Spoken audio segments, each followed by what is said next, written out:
दो कारणों से यह देश गुलाम हुआ था। एक, आपसी अंतर विरोधों के कारण। आपसी अंतर विरोध, जाति, क्षेत्र, भाषा, इन वादों में विभाजन, यही हमारा अंतर विरोध एक था। अंतर विरोध जब है तो अंतर विरोध के साथ दूसरी चीज सरलता के साथ समाहित हो जाती है, और वह है षड्यंत्र। षड्यंत्रकारी फिर भारत के अंदर षड्यंत्र करने में सफल हुई। परिणाम क्या था? परिणाम गुलामी,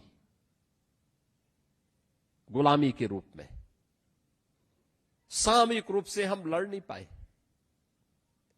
क्योंकि यह लगता था कि हमला उस पर हो रहा है, मैं क्यों बोलूं। हमला आज फलानी जाति पे हो रहा है, मैं क्यों बोलूं।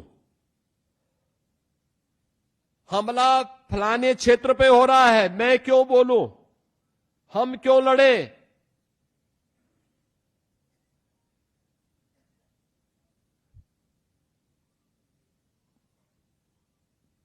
दुष्परिणाम सामने आने ही थे। देश गुलाम हो गया। यानी सनातन काल से जो भारत एक भारत था,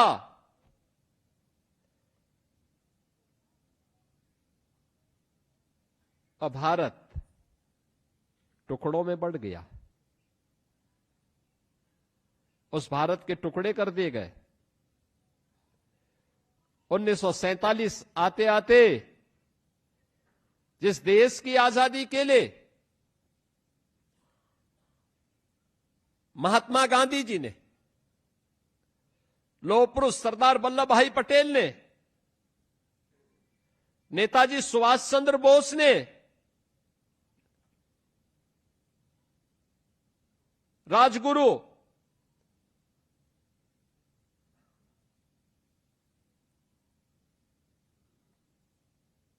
पंडित राम प्रसाद बिस्मिल, ठाकुर रोशन सिंह, चंद्रशेखर आजाद, झांसी की रानी लक्ष्मीबाई, त्यात्या टोपे, वीर सावरकर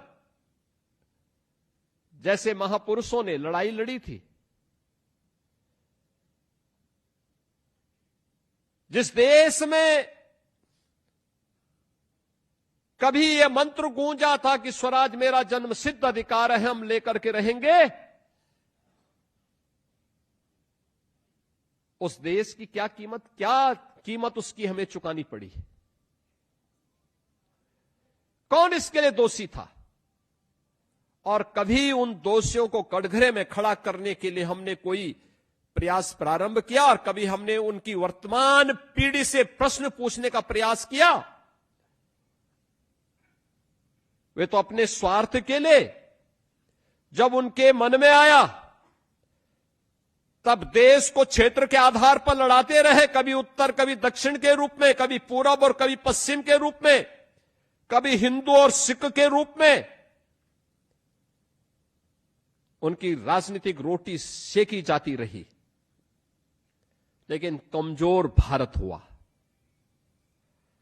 विभाजन की कीमत भारत को चुकानी पड़ी, निर्दोष नागरिकों को चुकानी पड़ी। वह कीमत आज तक भारत चुका रहा है, लगातार चुका रहा है।